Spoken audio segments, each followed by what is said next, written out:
이제 집에 있는 아이가 좀 생각이 나서 저도 뭐 이렇게 눈물 참으면서 정말 억지로 봤습니다. 끝까지.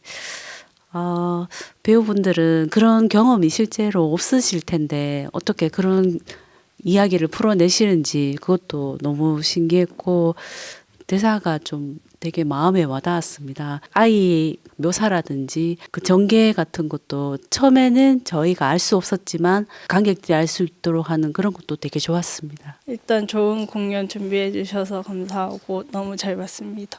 이제 이별하는 과정을 보여주는 연극이다 정도만 알고 왔었는데 처음에 이제 집을 정리하고 이런 장면들을 보면서 마지막에는 살짝 횡하고 공허함만 남을 것 같다라고 생각하면서 봤는데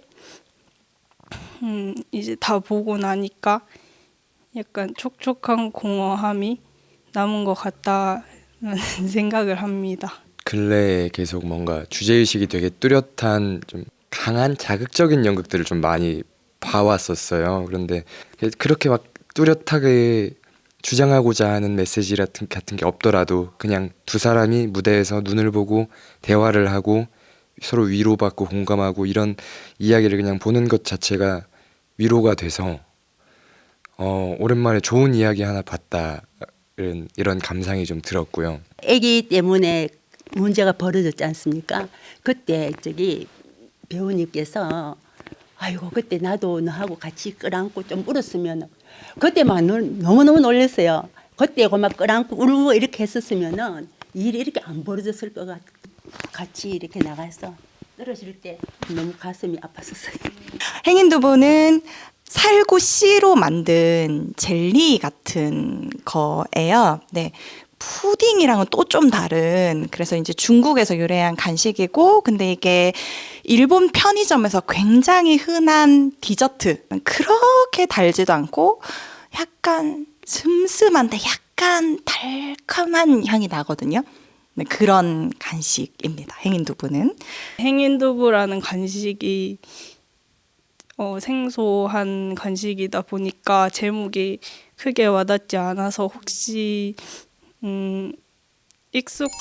저희에게 익숙한 음식이나 그런 걸로 바꿀 수 있다면 어떤 거를 넣을 수 있을지 한번 여쭙고 싶습니다. 사실 우리가 이 작품을 2020년도에 이제 초연을 했는데, 그때도 왜 행인두부의 마음일까 이렇게 생각하고, 네, 바꿀까? 저희 이사님 계시는데, 이사님이 행인두부 그러면 아무도 모른다, 아무도 안 온다, 무슨 맛인지도 모르고 제목도 몰라서 안 온다 이렇게 막 얘기하시고, 그래서 저희도 바꿀까 이랬는데, 행인두부의 마음이라는 게 뭘까? 사실은 아직도 명확하게 답을 찾지 못하는 부분도 있어요. 그런데 이 행인두부라는 게 크리스마스 식탁에 오를 만한 메뉴는 아니잖아요. 지금 칠면조를 굽고 케이크를 하고 치킨을 놓고 가족과 오순도순 하는 것. 그런데 그런 게 아닌 이 자그만한, 이 흔한 이 조그만한, 그렇게 자극적이지도 않은 요 디저트가 어떨 때는 우리한테 위로가 되기도 하는구나.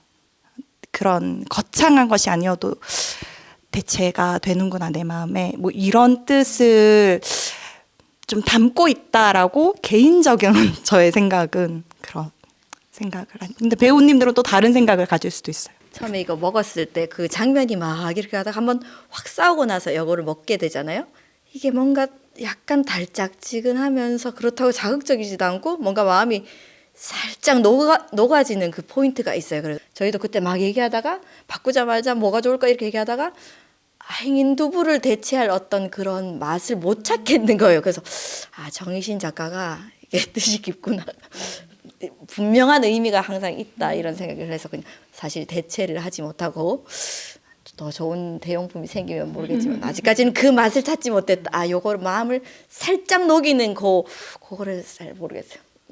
인스턴트로 굉장히 많이 소비되는 행인두부라는 어떤 식료품으로 많은 것들이 대체가 되는데 사랑은 또 인스턴트로 대체가 되지 못하니 그런 되게 자주 애용되는 인스턴트 식품을 가지고 이제 그 속에 마음이 어떤 것들이 있는지에 대해서 이제 풀어놓은 것 같습니다. 아니 이 작품이 되게 보면서 계속 상징적이라고 생각이 들더라고. 되게 시적이다라고 해야 되나?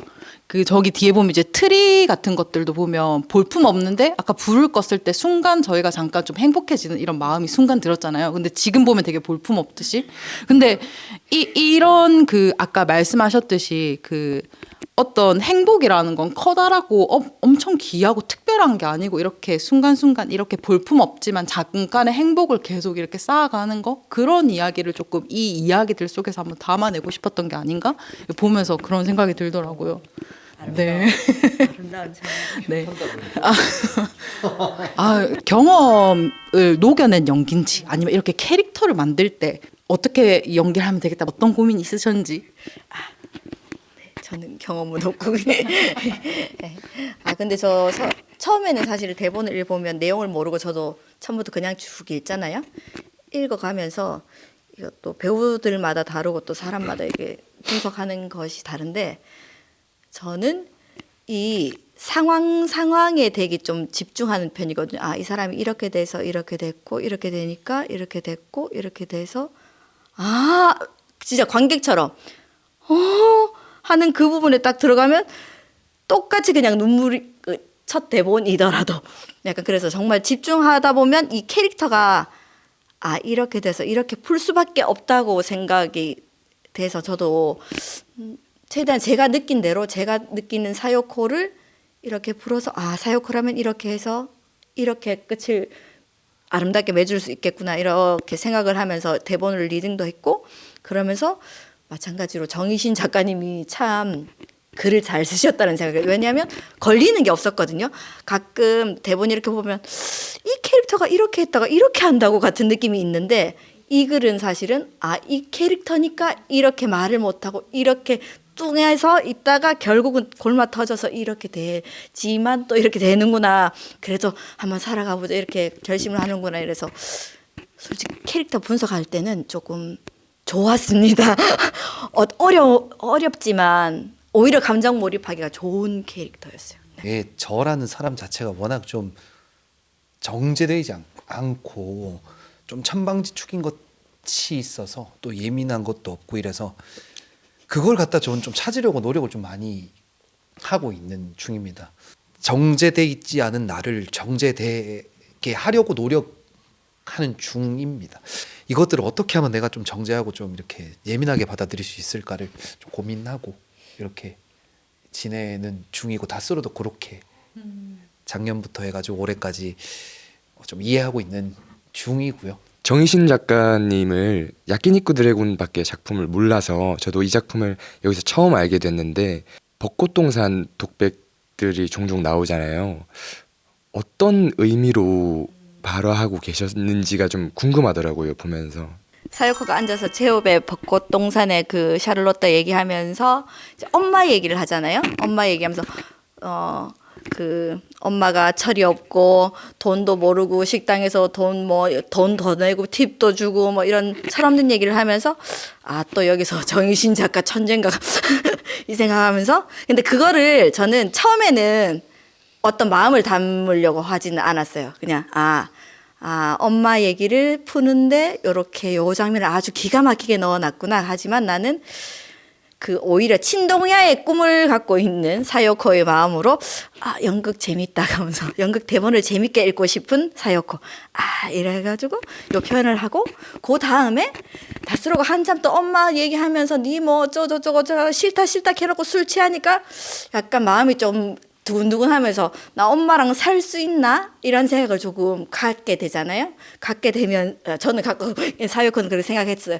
갖게 되면서 이제 다시 내 꿈을 펼치면서 이렇게 가면을 좀 부끄러우니까 가면을 썼지만 이 정원에서 우리 나는 잠을 자고 천사를 만나고 막 이렇게 행복에 젖어서 막 이렇게 그거를 조금 투영해서 기쁜 마음으로 막 좀 표현을 하려고 했고, 그리고 전화 받고는 다시 짜게 식어서 짜게 씻고 아 현실이구나. 현실은 나는 엄마랑 살 수 없고 나는 말 한마디 뻥끗 못하는 멍청이구나. 내 엄마 바보야 했지만 내가 멍청이구나 이 생각하면서 또 가면서 멍해 이거 나한테 바보라고 하지만 빼짜라고 하지만 나한테 아무 말도 하지만 빼짜라고 하지만 사실 마치 다수로한테 하는 것처럼 하지만 진짜 내가 멍청이구나 이런 마음을 담으려고 하긴 했습니다. 근데 이게 또 제 나름대로는 너무 연극적으로 보이거나 작가의 말이 이렇기 때문에 내가 그걸 100% 보여드리겠어요. 약간 요거는 조금 안 해야겠다라는 생각도 동시에 했고 근데 최대한 사역으로서 그냥 이 마음으로서 내 마음 지금 현재의 상태로서 그걸 좀 잘 표현하고 싶다라는 생각을 했습니다. 정희신 작가님이 그 일본에서 태어나셔가지고 그 생활을 하시고 대신에 이제 한국 극작가라고 하시더라고요. 그래서 네 한국과 일본의 이런 이야기들이 보면 행인두부의 이게 마음이라는 게 일본 느낌이 나면서도 어떻게 또 한국적이거든요 보면. 그래서 아마 그런 느낌이 조금 그분이었기 때문에 쓰일 수 있었던 작품이 아닌가 싶어요. 그 요 행인두부의 마음이라는 작품이 그 언니야 프로젝트 맞나? 그 여기 한울림 골목 그 연극제라고 해서 이제 지금 15년째인데 요 연극제를 한울림에서 이렇게 준비를 하고 있거든요. 이게 극단 한울림에서 이 단원분들께서 직접 한번 모여가지고 그룹끼리 창작을 해보거나 또는 이렇게 만들어보는 그런 프로젝트들을 하셨는데 요 프로젝트에 또 요 행인 의 결과물로 요 작품이 이렇게 만들어졌다고 하더라고요. 그 요 행인두부의 마음을 지금 뭐 처음 어떻게 만들게 되셨는지 그 다음에 또 요 한 번 하고 두 번 하고 세 번 하면서 또 이렇게 또 뭐 배우로서 또는 연출로서 이렇게 또 마음이 좀 바뀌었을 것 같은데 어떤 이야기를 조금 집중해서 보여주고 싶으셨는지 요거 한번 연출님께서. 네.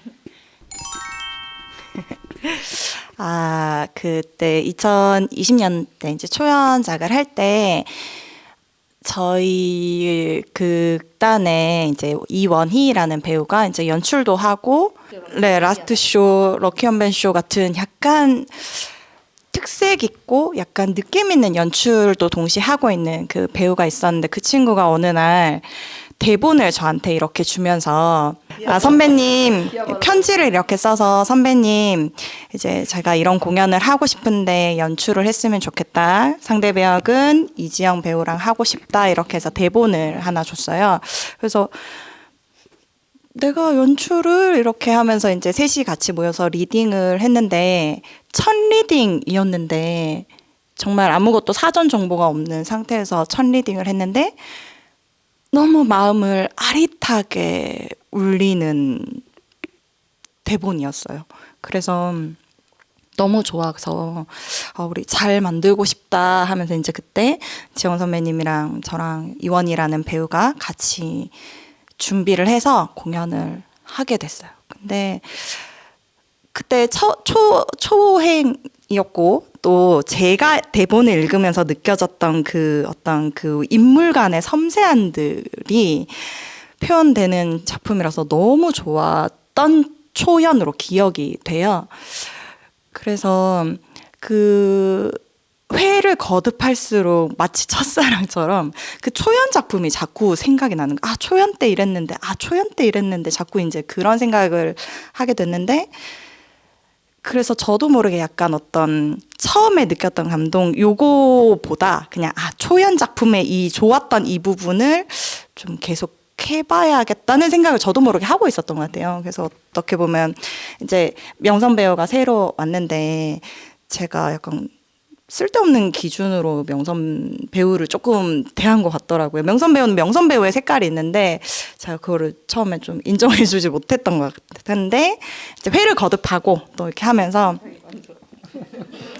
저의 이제 저의 어떤 욕심, 제가 막 이렇게 하고 싶음 이런 거보다 특히 오늘 또 느꼈는데 배우들이 만들어가고 배우들이 느껴지는 부분들이 또 충분히 울림이 있고 여전히 희곡이 참 좋다 이런 생각을 하면서 제 손을 좀 놓고 좀 배우들이 더 또 좀 이렇게 좀 자연스럽고 진실된 호흡을 할 수 있는 무대를 만드는 데 보탬이 돼야겠다 이런 생각으로 이제 차츰차츰 변하게 된 것 같아요.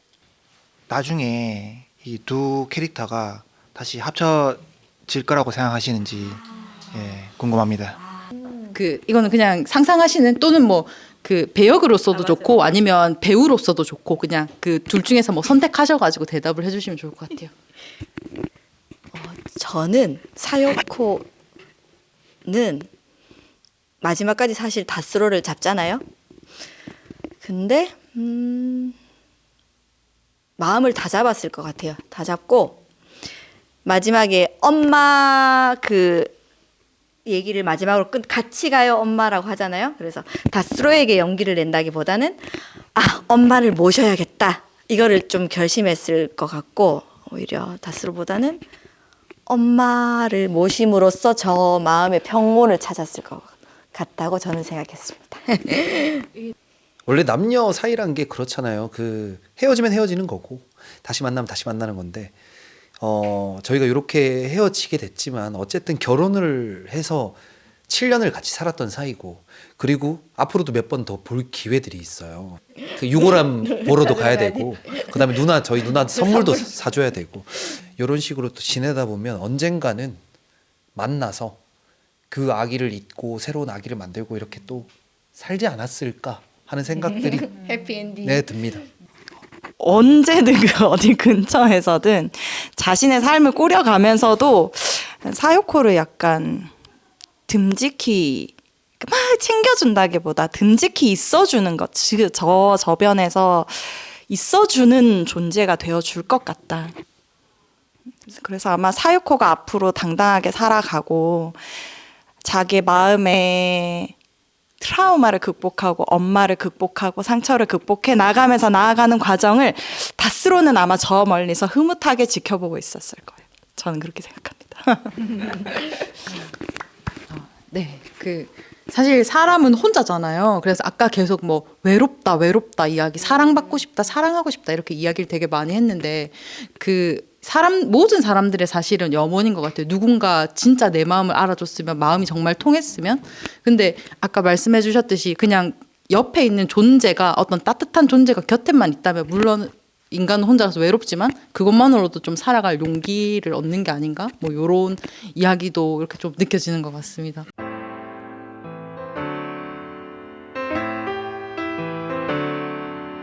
겨울 때마다 생각나는 이야기, 하늘리 소극장에서 볼 수 있는 이야기로 계속해서 만나려면 여러분들이 후기를 잘 남겨주시면 아마 다음번에도 만들어질 수 있지 않을까 싶어서 오늘 보셨던 후기들을 정말 남겨주신다면 저희에게 큰 힘이 될 것 같습니다. 오늘 보러 와주시고 또 남아서 관심을 보여주셔서 정말 감사합니다. 25년이 끝나가고 있는데 부디 건강하게 한 해 맺으시고 주위에 있는 소중한 사람, 가족에게 묵혀두지 마시고 핥히어내지 않아도 담담하게 얘기를 전하면 그 이야기들이 서로 통하게 될 거예요. 그래서 묵힘 없이 아픔 없이 이 한 해 잘 마무리하셨으면 좋겠습니다. 감사합니다. 저희 집이 이제 수성못 근처인데 수성 호텔에서 좌회전할 때 그 현수막이 하나 붙어 있어요. 하루에 사랑해라고 3번 얘기하기라고 붙어 있는데 뭐 아까 선배님 좋은 말씀 해주셨지만 어쨌든 2025년 마무리하시면서 주변에 사랑하는 분들께 하루에 사랑해 3번씩 해주시면 좋지 않을까. 저도 그거 보고 어머니한테 사랑한다고 3번 얘기했거든요.